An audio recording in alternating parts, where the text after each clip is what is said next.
Thank you, Mayor. Thank you, Commissioners. We really appreciate the time today. Thank you for the opportunity to talk a bit about the infrastructure sales tax extension and just give you an update on where we're at and also talk about our future discussion points that we'll have with the City Commission.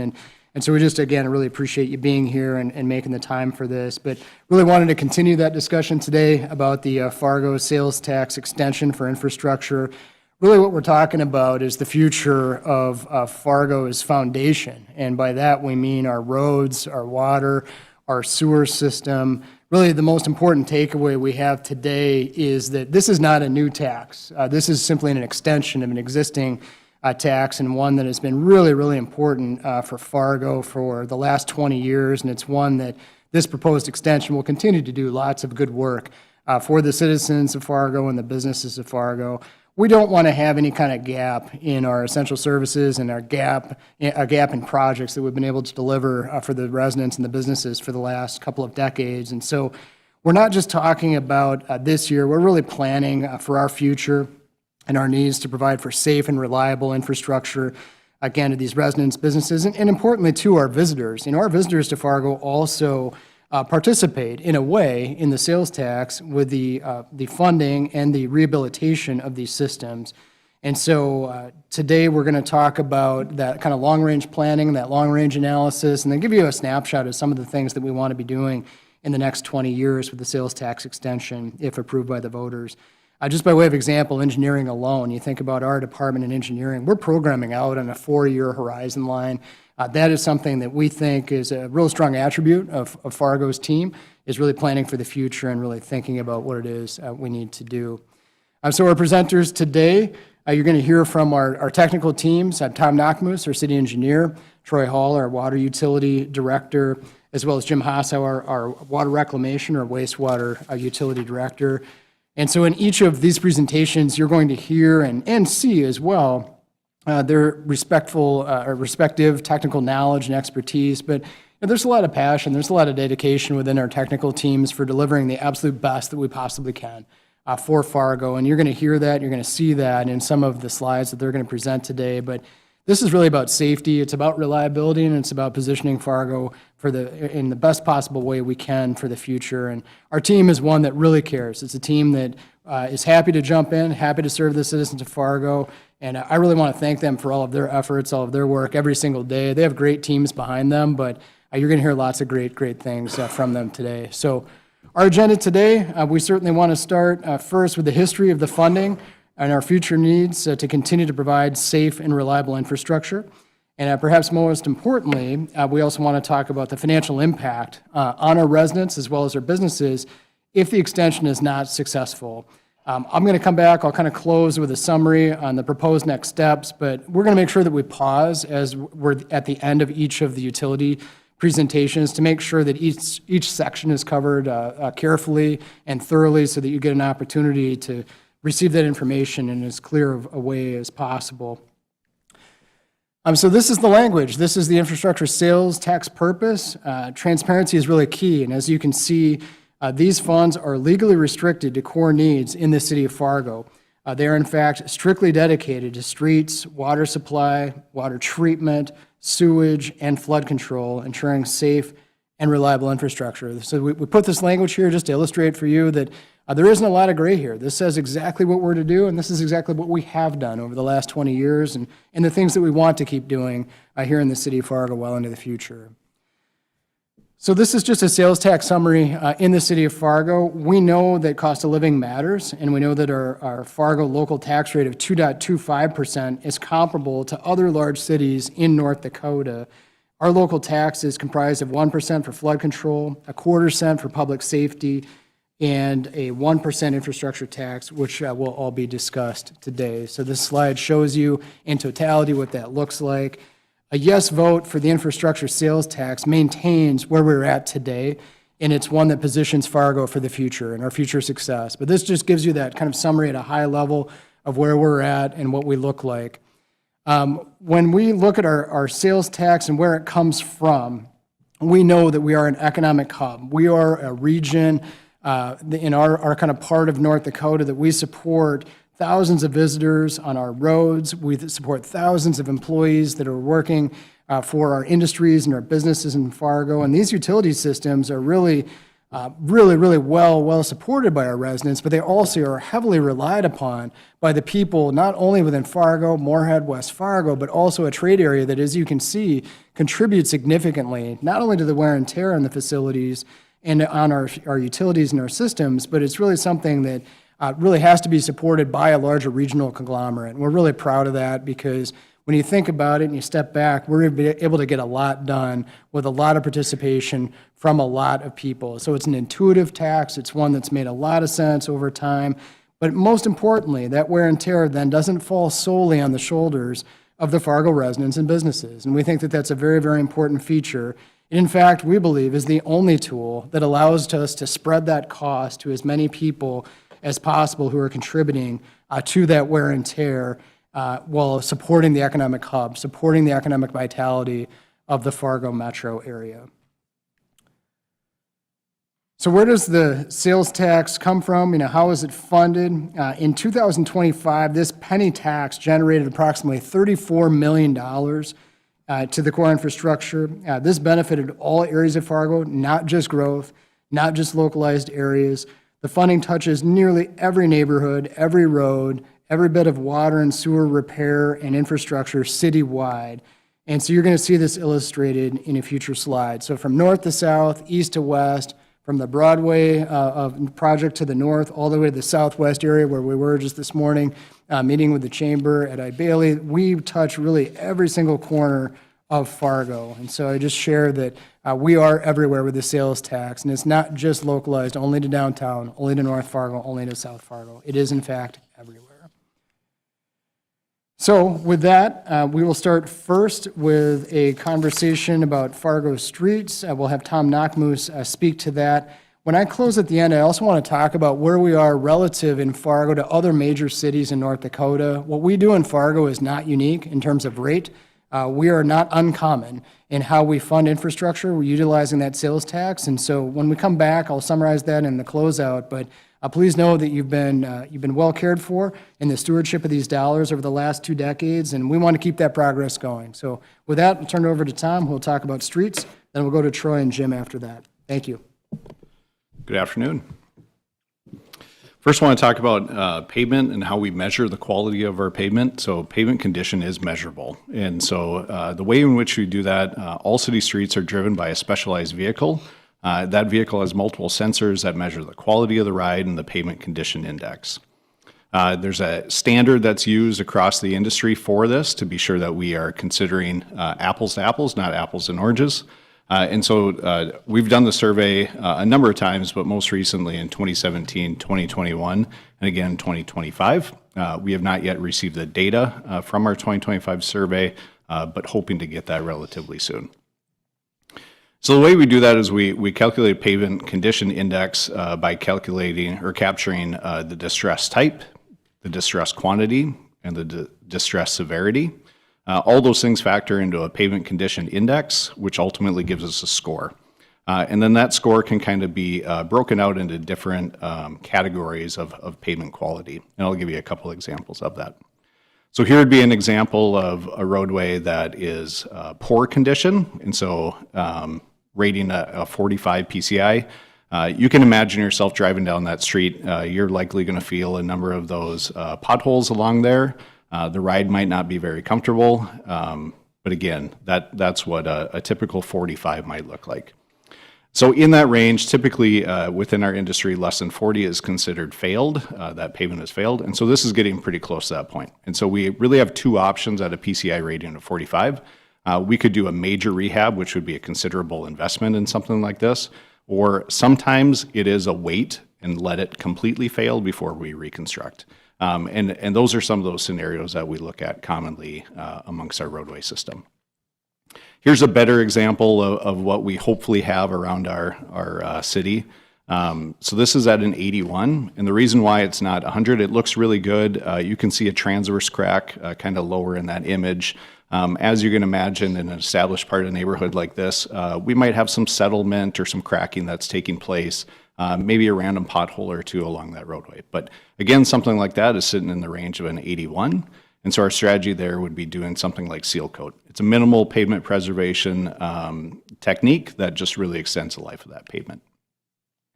You've heard me go over this slide many times. It's one of my favorites, and so I'll say it again. But pavement preservation is a really important thing that we do.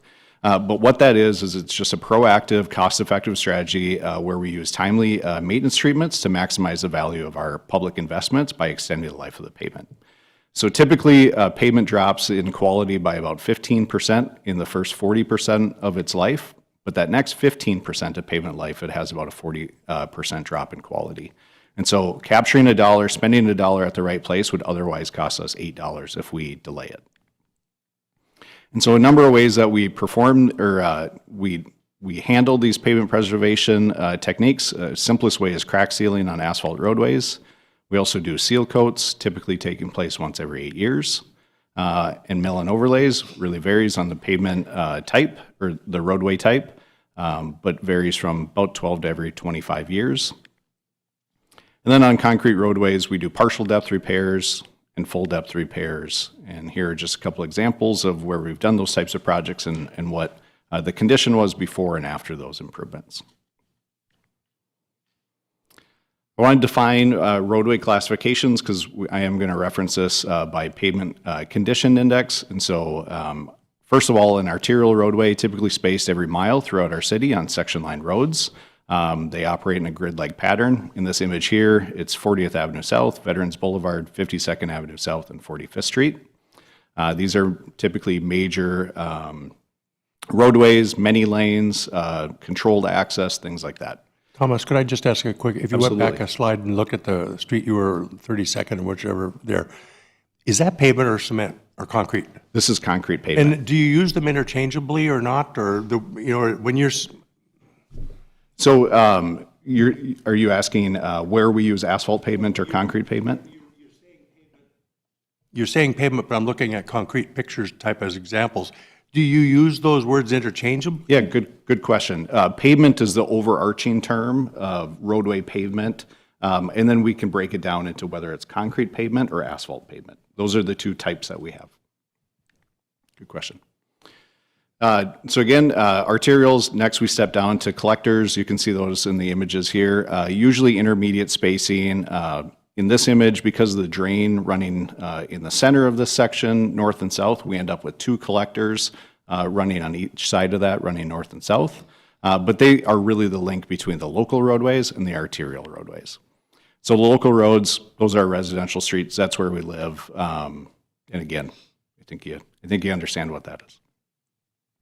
So I want to talk a little bit about how we make investments, where the money goes, what we've typically spent, and how that's kind of changed. So this is just a snapshot of 2017 through 2020 of the spending by project type. On average, we spent just over $7 million annual on pavement preservation.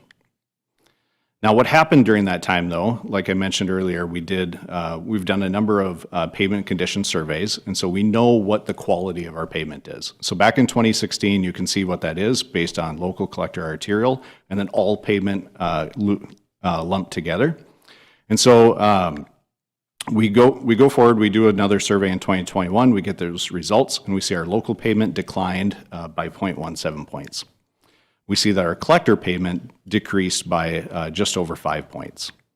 And similarly, arterials decreased slightly more at nearly 6 points. Overall, all of our pavement together was a drop in quality of 3.82, which is between 4 and 5%. So we had this unique situation that we knew we weren't investing enough in our pavement preservation projects in order to maintain our condition at the level it's at.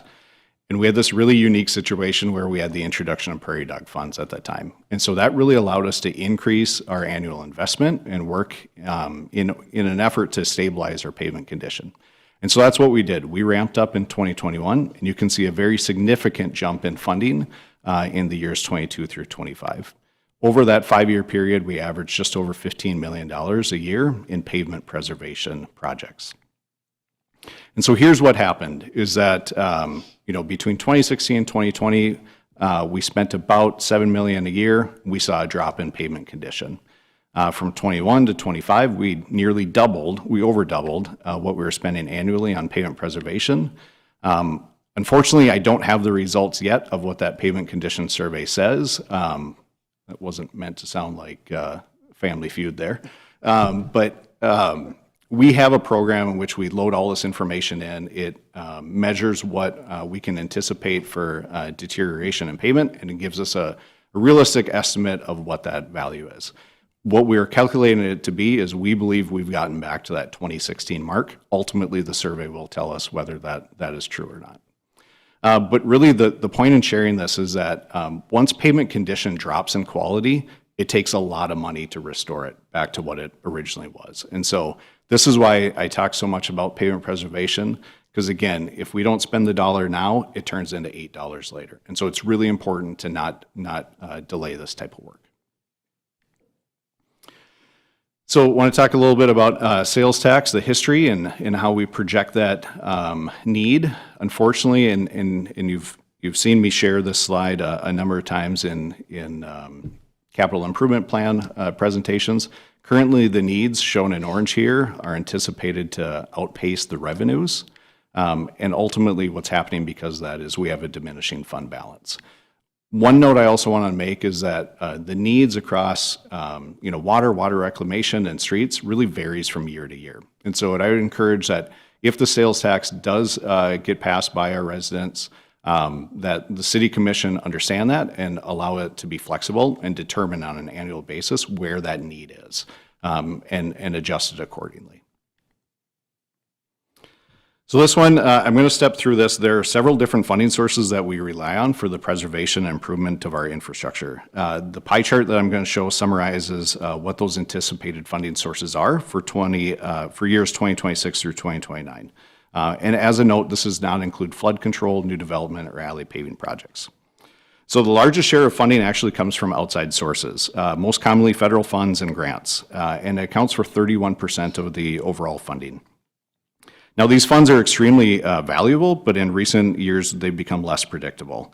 It's also important to note that these funds almost always require a local match, which is most often provided through the infrastructure sales tax. Prairie Dog makes up 7% of the total. We're really fortunate that the state legislature created this funding opportunity, but similar to federal funds, both the amount available and their availability are not guaranteed. Special assessments account for 20% of the total, and as I'll discuss in a few slides, the infrastructure sales tax plays a key role in keeping special assessments for rehabilitation and replacement projects well below the full cost of those improvements.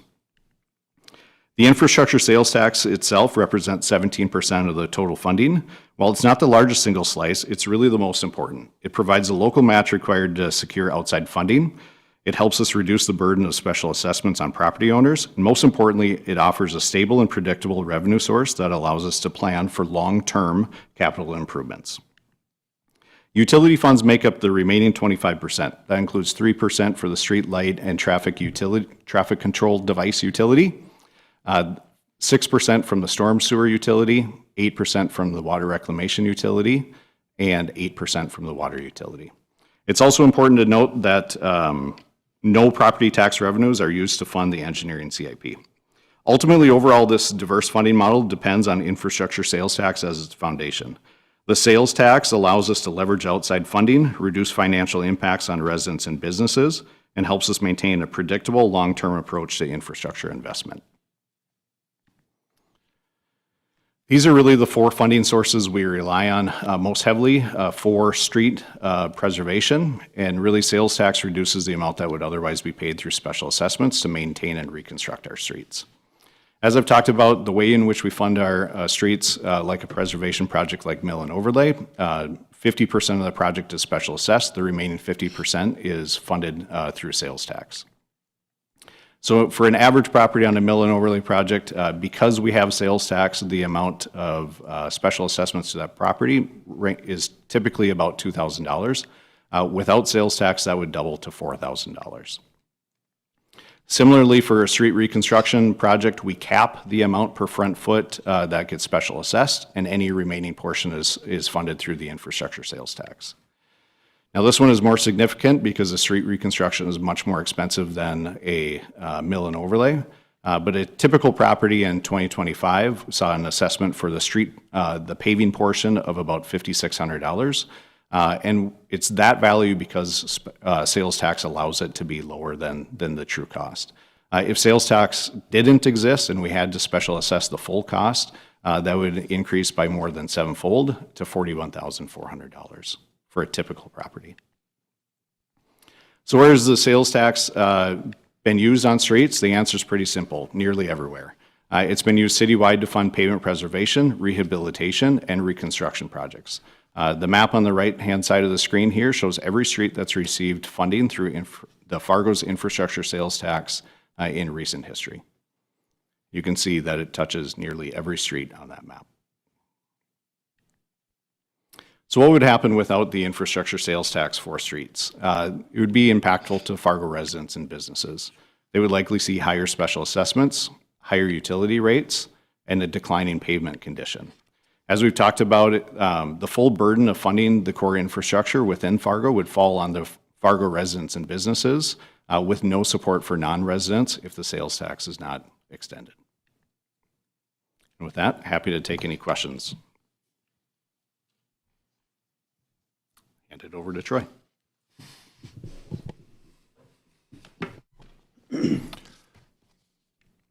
Okay, yeah, thank you. Good afternoon. I'd like to talk about water utility and sales tax. And then last time it was more focused on past, what we've done in the past. This is more future focused. We understand that water rates, utility rates are just extremely important to our residents. We want to provide good core infrastructure, good service, but rates is what we try to keep in good shape. So this slide you've actually seen before, but this is our revenue, expenses, and transfers. Important to keep in mind that water rates and then sales tax fund, they work together to help pay SRF payments and then support infrastructure projects. Also, we utilize a financial model, and that's been a great tool. I came in, the financial model was there before I started, but it's just been really neat to see the work we've been able to do, and it's long-term vision that we've been able to work on. And with the financial model, we can program our needed projects and prioritize. So like, for example, if we see an opportunity for grant funding, if we don't get it, we can take like another shot at it because we just know how important every dollar is we get. With the grant funding, being with this tool, we've received over $52 million in grant funding, which was very impactful to rates for us. But revenues, rate revenue, infrastructure sales tax, grants, and then on the expense side, we have debt service, SRF debt service, operating expenses, professional service, transfers, general fund transfers. That's really common to most water systems that are out there. And then we do work with Tom as far as the utility transfers to do our share of street projects, the water main portion of that. So I thought it'd be good. I didn't cover this last time, but just good to talk about our water system infrastructure overview. We do serve drinking water to over 180,000 people, and that's a big responsibility to try and provide safe, drinking water. Last time we did talk about some of the challenges. We have two surface water sources, the Red River and Cheyenne River. Both are very challenging if you look regionally and nationally compared to others. So that's what drives our technology in the treatment plants that we have. We do have two treatment plants, a 1997 lime softening plant, older plant, and a 2019 membrane plant. The older plant, 30 million gallons per day, the newer plant, 15 million. And the thing to be mindful, since we're using surface water and potential of bad stuff in the surface water, We are very heavily regulated from a standpoint to keep it safe for people to consume. And then, again, a lot of advanced treatment processes. And then the other thing that we've worked really hard in, I don't have time today to talk about, we've really worked hard at dialing in the treatment costs and making it cost efficient. So then besides the treatment facility and raw water sources, we do have an extensive distribution network that includes large diameter transmission. We have 8 water towers in Fargo in our system now, ground storage and pumping station, and then 3 booster pump stations to go to West Fargo. And this is a slide I kind of combined, just make it a little bit higher level. But just think about what we've done with sales tax over the years. One of the really big ones that I talked about last time is our regional emergency water supply, Drain 27. That's really for the Red River Valley water supply project. That was a must. I mean, we had to have a way to get it to get the water from Red River Valley water supply through the Cheyenne to the treatment plant. That's a have to. Our water tower systems, we just recently, say in the past couple of years, we got that working like it was envisioned in the 2005 master plan. It took like, just like what Tom kind of was talking about with, restoring good infrastructure to make it work. It takes a long time, but it took us about 20 years to get there, to revamp the water tower system to work the way we wanted it to. We see on the right, the membrane plant expansion. That was one, we actually rebid that project, and we brought the bid cost down over $13 million. So we're, I guess, long story short, we're really trying to be practical in how we do projects. So we're not really doing that. We're not doing the Cadillac. We're just very practical. How can we invest the money long term the most wisely to keep good service and keep our rates down? The lime softening plant, we also have that. And again, like I said, we've really worked to make it cost efficient. But again, going back, it's taken us about over 15 years to build and then learn how to run it, make it cost efficient. But just a lot of work, and a lot of work we've done in the past. But some of these are cash funded. Some of them have payments through SRF. So looking at the rate surveys, the regional rate survey, and you can see how we compare to other systems. We're really in the lower third regionally, which is really good. A lot of work went into that in planning and just trying to figure out how we do projects and provide good service. But we know rates are so important to our customers. And again, I talked about financial model and prioritizing what we do to keep our rates in check. This is something we talked about last time as well. But we have 4 different strategies we talk about as far as in the water side, rate containment strategies. Without these, the estimated bill in 2025 would be about $68. With these strategies, we're at $43. The most impactful is sales tax, and that prevents rates from going up about, per our calculations in 2025, 26%. And then one thing I talked about last time too, this is like, this all works together. It's like dominoes. If you take out one piece, the rest of it kind of doesn't work. The most impactful are the sales tax. Regional is the next one. So what we're doing is just really spreading out fixed costs, loan payments on infrastructure that pertains to our customers, so forth. So that's about 19%. The grants, which I said, we've collected about $52 million in grant. That's about 7% prevention of our rates going up. And then I included here just our membrane plant water treatment cost efficiencies that helps to kind of different from what Jim does. Our water treatment process require a lot of chemicals, a lot of electricity, so we worked on that. The other thing I'd just like to, I put a note on the bottom here, but the infrastructure sales tax has kept rates, Fargo businesses, residents, kind of artificially low.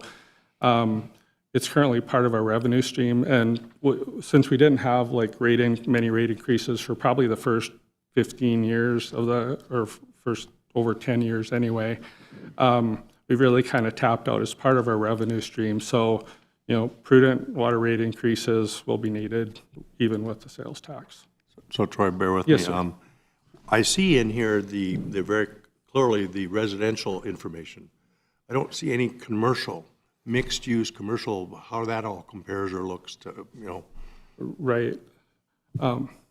So with that, and I think these, from a percentage standpoint, it's just the way our rate structure, we used it just residential because that was, what served a lot of population. But when you get into the different classifications of customers, we do have like a fixed meter charge, and then it just gets, depending on usage, the meter charge and size of meter, they would, they would go up in usage. So, but I think the percentages pertain to really all customers. It's just, we use this as an example from a residential part. If you'd like, further information on how we do that, because we do sensitivity analysis on our. I think it's important to talk to that community also. Sure. My personal experience is to have a little building that used to be a private residence that's now mixed use. Yep. And what I see is very different than what the residents see Right. versus what the district, but I think it'd be good to note that in the bigger picture so we know their situation, circumstances also. Okay.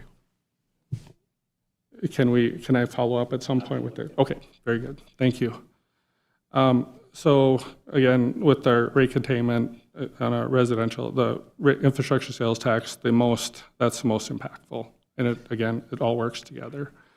Just regionalization, I thought I'd cover that just a little bit, but when we regionalize it, it really splits out our fixed costs, and we just spread out.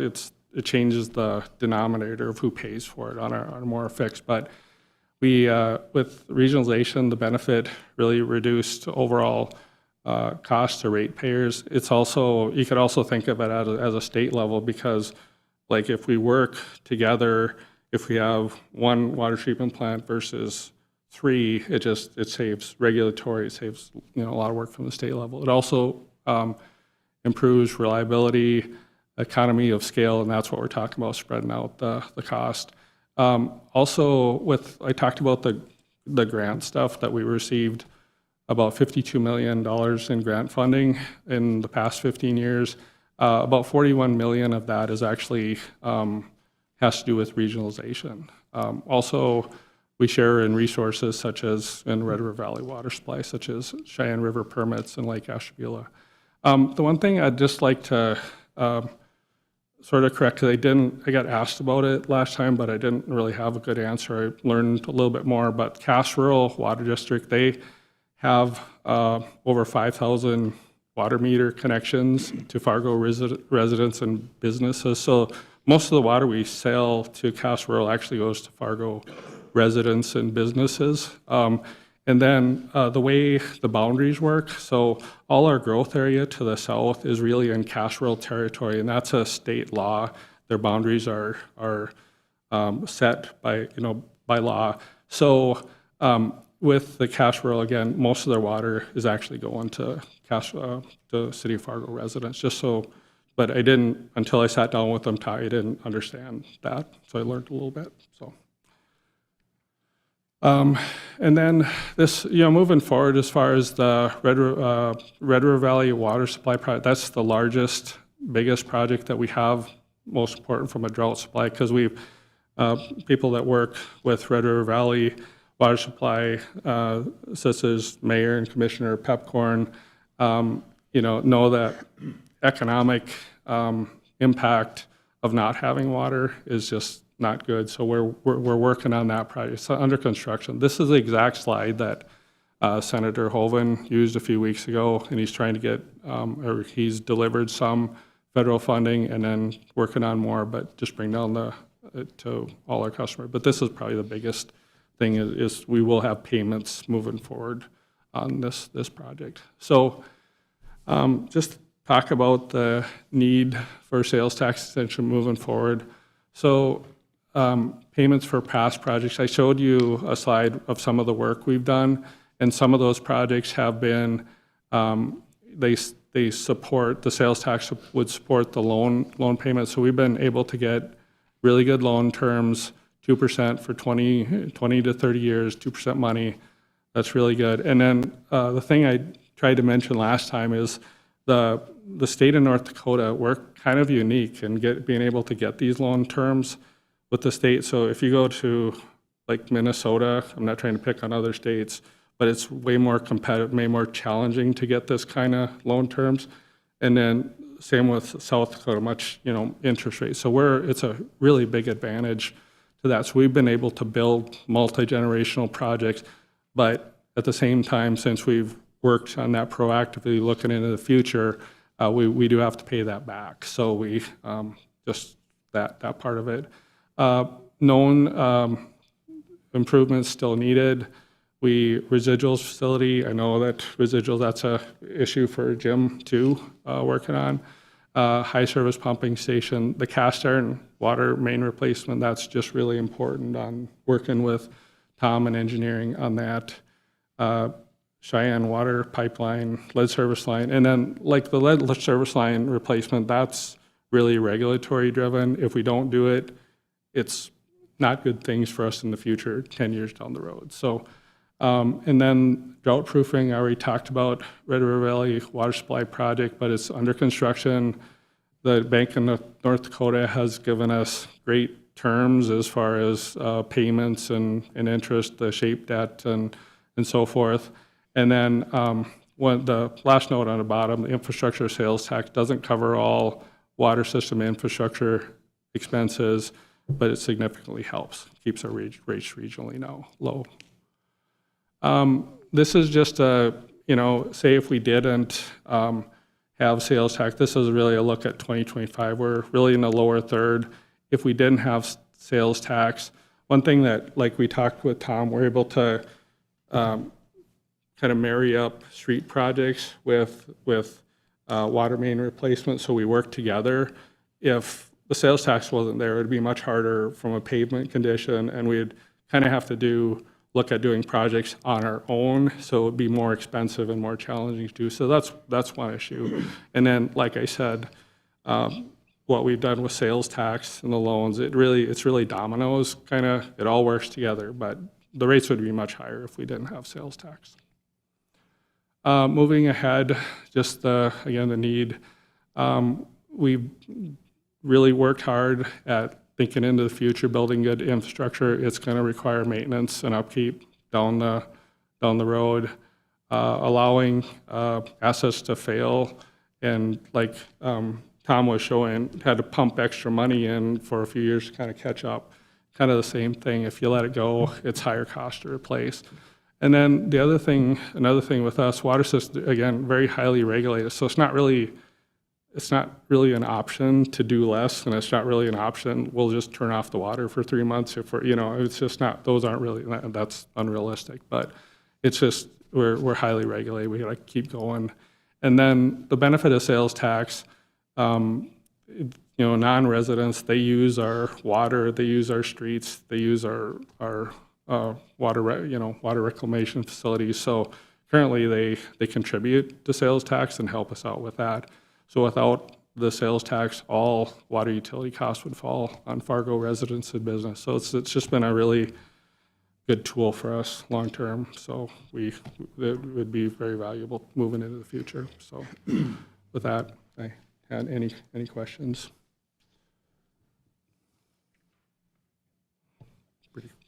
Maybe just a comment, because you touched on this, and it goes for Jim's too, what we're about to hear, but being part of the monthly utility meetings and watching the team that is collaborative, you're all there every month as well.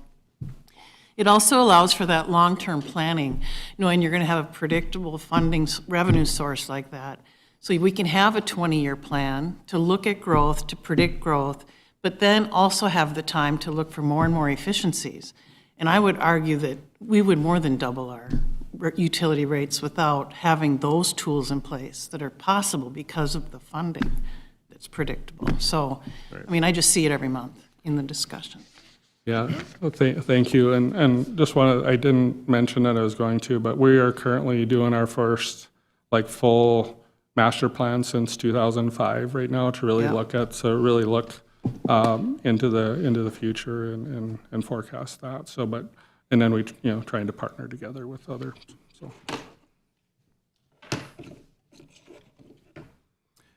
Alrighty, thanks, Troy. Good afternoon, everybody. My first few slides are just kind of refreshers from the previous presentation that we had, and very similar to what Troy had on the water utility side. So essentially, when you look at revenues and expenses, the only two reliable sources of revenue that we have on the wastewater or the water rec side is rate revenue and infrastructure sales tax. We don't usually get a good opportunity to have a lot of grant funding like the State Water Commission on the water side. We generally have some opportunities for FEMA grant funding, but that's competitive, and it's kind of hit or miss if we have an opportunity to get those. SRF reimbursement is not really revenue, it's essentially a pass-through or a cash flow from SRF projects. And as you look at the expenses, for example, our biggest expenses obviously are capital improvements. That includes new infrastructure as well as repairing and taking care of old infrastructure. Our operating expenses are quite expensive as far as chemicals, energy, staff, salaries, and benefits. But then, of course, there's SRF debt that we cannot forget about. SRF debt is manageable as long as we have the infrastructure sales tax moving forward. Then, of course, there's transfers, the utility share of street projects to support the engineering CIP, and then, of course, the transfer to the general fund. So again, this is just a refresher as well, too. As you look at this overall picture here, you'll see the three lines. Those are three sanitary sewer interceptor. An interceptor is essentially a large diameter pipe that transfers wastewater from point A to point B. So if you look to the right there, the Broadway interceptor essentially follows Broadway. That was built in the 1930s. The West Side interceptor, the purple line, was built in the 70s. And the 45th Street interceptor, the red line, that was built in 2009 or put in commission in 2009. Essentially, the 45th Street interceptor was one of the larger projects over the last 20 years. That alleviated capacity concerns with the West Side interceptor, and along with that, the County Road 20 lift station was built. It's a massive lift station up along County Road 20 to where we are able to send all of our wastewater flows in the event of an emergency, a heavy rain event, or that type of deal. Then, of course, you have the Broadway interceptor service improvements. This project was essentially to alleviate the potential for sewer backup in the older parts of town. Some of the older parts of town have issues with inflow and infiltration, meaning they were getting rainwater finding their way into the sanitary sewer. We were able to move all that water to the wastewater plant and prevent any kind of sewer backup in those areas. And then, of course, the regional water reclamation facility expansion. You can see $151 million there. Yes, it's a big investment, but we're able to accommodate a population of 271,000 people. And I think in the previous presentation, we talked about the cost of delaying projects like that. Our neighbors to the south in Sioux Falls had a very similar project, similar to our wastewater plant expansion. We bid ours in 2020, they bid theirs in 2022, and their bid price was $220 million. And they're also doing another project now that they actually had to pull out, and that was another $50 million. So you can see they're close to $300 million. So delays obviously add to costs. Again, here's Fargo's rate. With all those projects that we've done in the last 20 years, high dollar projects, we're still able to keep our rates low. That being one of the causes is infrastructure sales tax. It helps keep those rates low. So Jim, Yes, sir. let's stay on that slide if you would for a moment. Yes. Why are we the only ones without a volume charge? That's a good question. We are going to get to that point someday after Troy is done with his metering project. That is going to be an easy switch for us because right now we charge just individually to each home.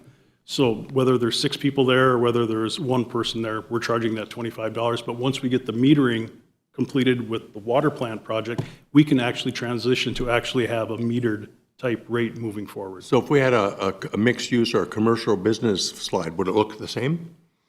Your mixed use and commercial. Versus residential? We currently bill them volumetrically as opposed to. Entirely only volume? Yes. So how would that slide look? If I was to see it visually, where they would be charged relative to comparative. We have that slide too. I guess we could have inserted it, but we are regionally very quite low as far as that goes too. Okay. But it's based on volumes that they used, so. So again, similar to Troy's slide, we have our rate containment strategies. Again, infrastructure sales tax is helping us, keeping our rates quite low. Then you see the regionalization and then the grants, loan forgiveness. There was a question at the last presentation that we had talking about what we charge our outside users. And I looked through all the outside agreements, and all of our outside users pay Fargo's rate plus a surcharge. The lowest percent increase on Fargo's rate is 37%. So our outside users are paying upwards of over 37% on all their, and some of them are upwards of 100%. And is that because they have no fixed costs like we do? Or way fewer fixed costs? Well, we charge them higher because they didn't pay for our infrastructure, first of all. So that's part of the surcharge. And then a lot of it's dependent upon how they get wastewater from point A to point B, how many lift stations are in between and that type of deal. And how difficult it is to get to our wastewater plant is dependent upon whether it's 37% or 100%. So. Similar to Troy's slide, this one will show a snapshot in 2025. So again, our rate is $25 with sales tax. That rate without sales tax would be $43. And in there, that would include operations of the wastewater utility, our debt service, transfers to the engineering CIP, and transfers to the general fund. After all of that, without sales tax, our rates would need to be $43. So the need for a sales tax extension, of course, we have our regional wastewater treatment plant. This is now complete. One thing I want to make note of is due to regulatory concerns and Fargo's growth, we would have had to have a wastewater plant expansion regardless if we had regional partners or not. That was needed with or without regionalization. So that was going to take place. We're fortunate enough now that our outside partners can help pay for some of our debt service. We now have a 20 to 30 year benefit for our residents.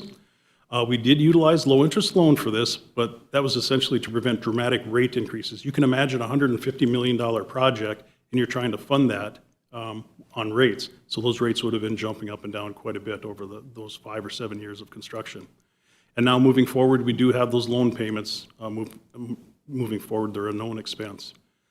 So some of the projects that we still need to do moving forward in the future, the West Side Interceptor improvements, it's estimated to be about $50 million.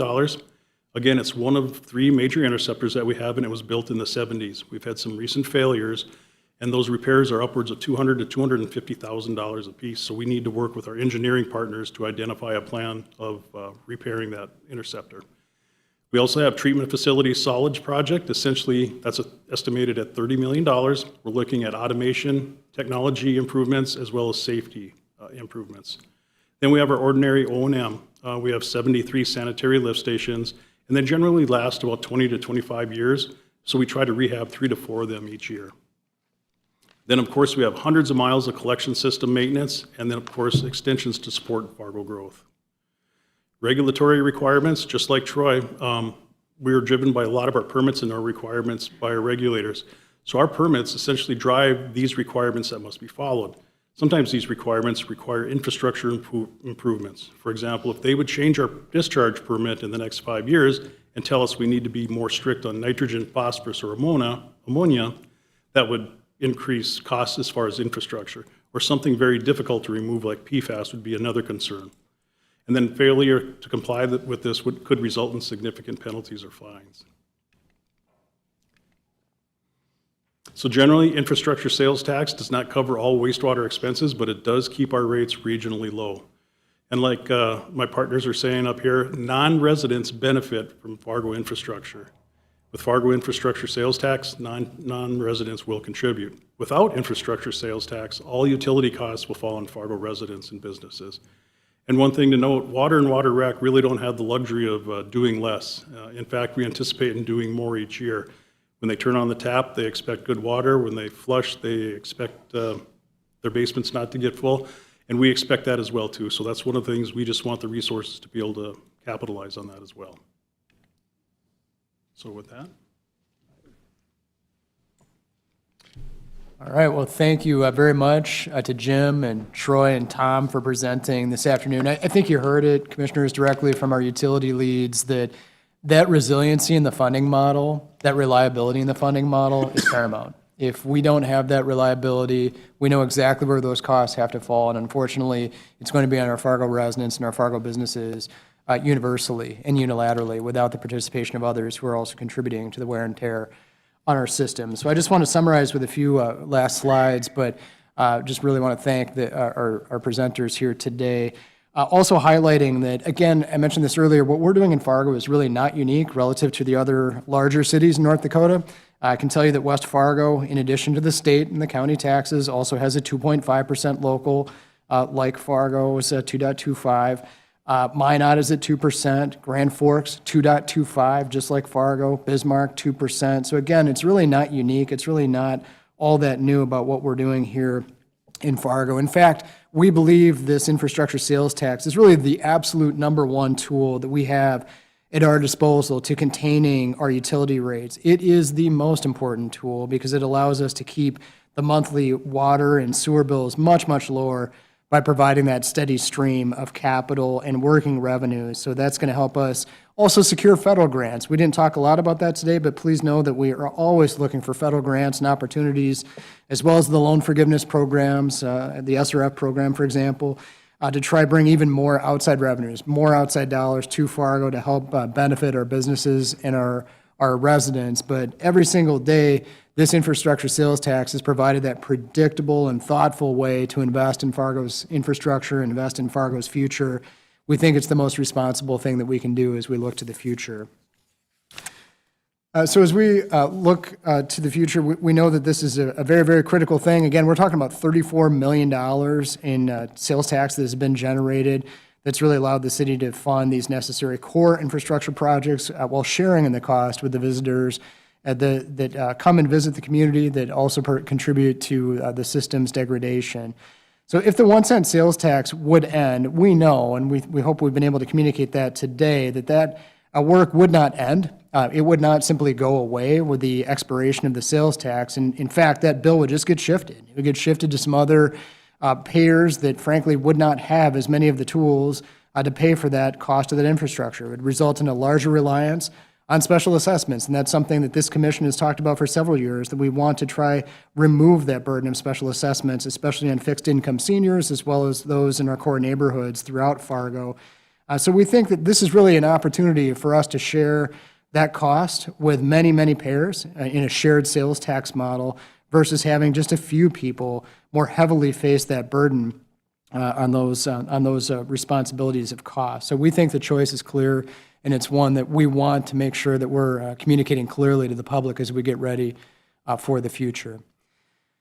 So when we talk about the infrastructure sales tax, again, it's a multi-generational balance of the assets that we have today, as well as providing for that stability. It's really providing that resident, as well as that business, the opportunity for everyone to participate and contribute. This is just a snapshot of what we've been able to do in that 1 penny. That 1 penny is one that has delivered significantly for us over time. And then again, just to recap, think of it this way: the annual revenue generated by this 1 cent sales tax is the equivalent to 75% of our total property tax collection. So simply to replace this sales tax would require utility rate increases, special assessment increases that would have to skyrocket. That's a reality we don't want to talk about. It's one that we don't want to see for our residents and for our businesses, but we would be walking away from the stability of a very, very good funding source that has provided for now over 2 decades of improvements in Fargo that has been shared with our visitors, shared with the non-residents who also are here taxing that infrastructure, but it really shift that entire weight again to those residents and to the businesses. So we think we've got the best plan, the most responsible plan, to really move Fargo forward. So again, this is about responsibility. It's about moving forward, and we look forward to visiting with you. Here in a couple of weeks, we'll be back in front of the commission to talk about our ballot language. We'll get that finalized. Also want to highlight for you what we handed out in the packet. We have the original resolution We have the draft resolution and the draft ballot language, and that will all be discussed with you here very, very soon at the City Commission level at the March 16th meeting. This will be on the June 2026 ballot. Again, we think it's just the absolute right tool to ensure that our residents, our citizens, can make an informed decision at the polls, but we want to provide that education as best we can. So happy to answer any questions you have today. Again, very much appreciate your time, and we're happy to take any final questions you have. We want to be respectful of your time here in the last few minutes we have. So thank you again. Any questions? Mr. Strand? Thank you. So we have our infrastructure sales tax that we're bringing to a vote in this next election. For starters, how long is that term of that sales tax? If that'll be a 20-year term. 20 years. So we have that 1% for infrastructure, and that includes the variety of things, streets, water, wastewater, flood drought. Then we have the 1% diversion flood tax till 2084, right? Correct. And so how much of this infrastructure sales tax isn't covered by the diversion sales tax 1%?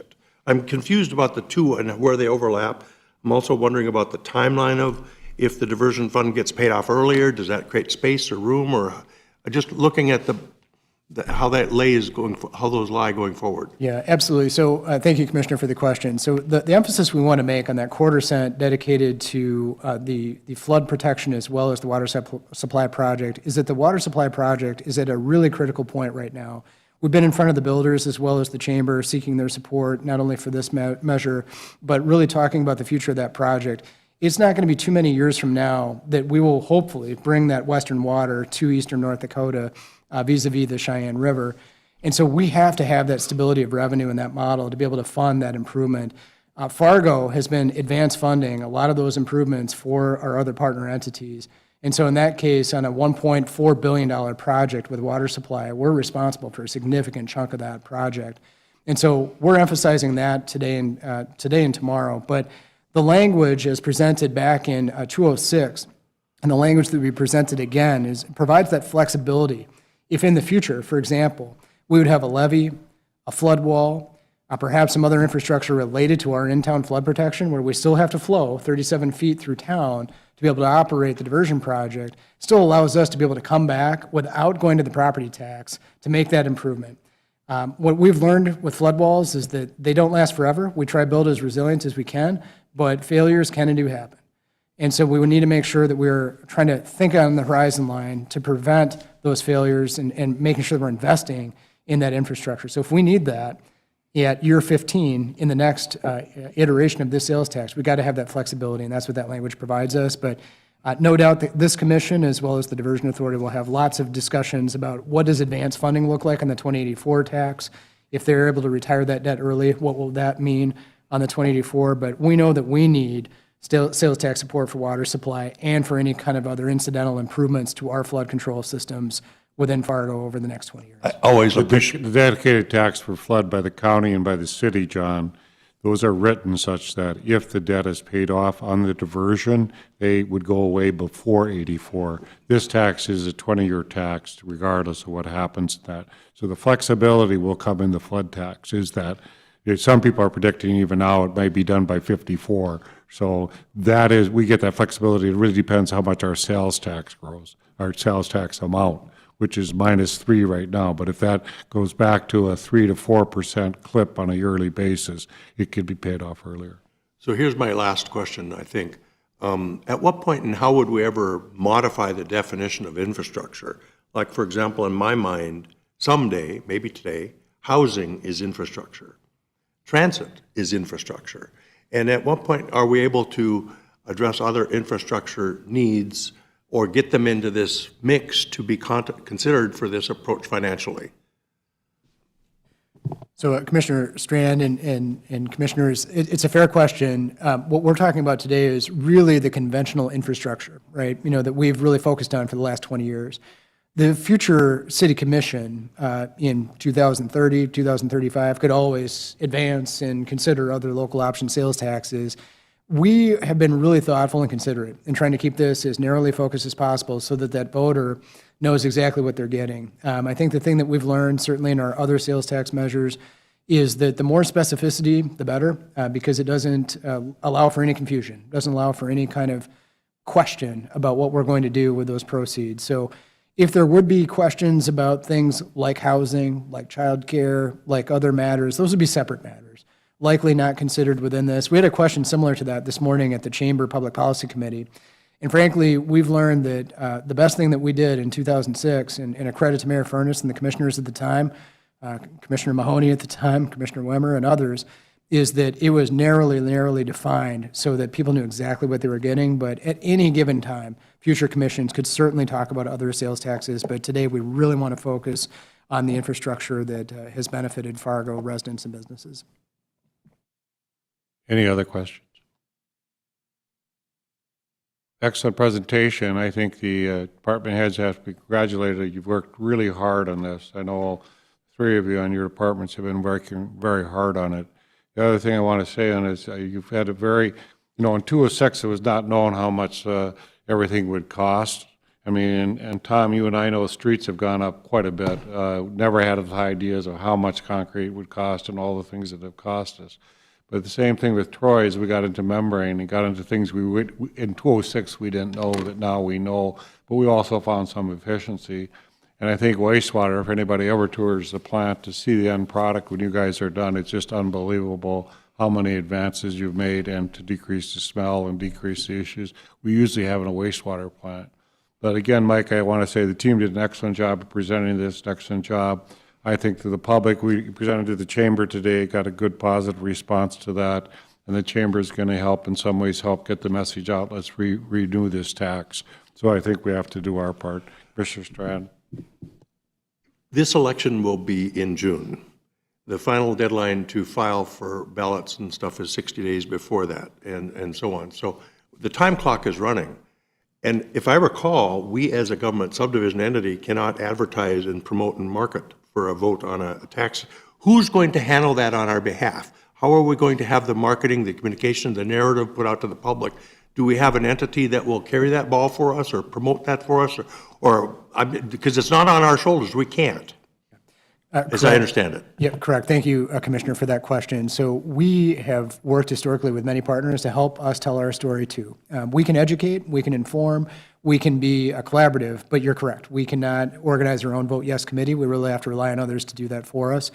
But that said, we've formed some very good partnerships with the development community as well as the housing industry, and I think that we're going to continue those conversations.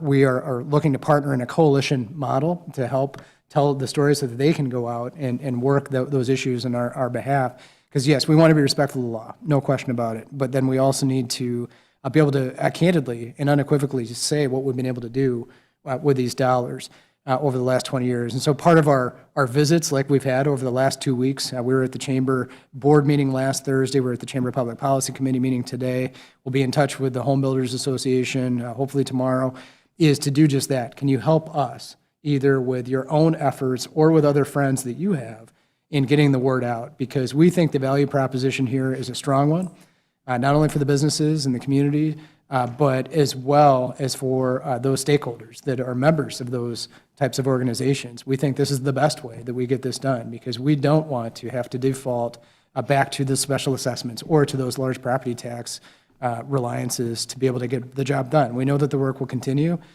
We've got a lot ahead of us, but we just need to keep telling that story. This is about the future, really, of Fargo and the future of bringing those types of services to the future residents and generations. Water supply is top of the list. I would hope maybe somebody will champion it on our behalf. That's the right fit for the messaging. And John, if you have any partners in the community to volunteer, please do.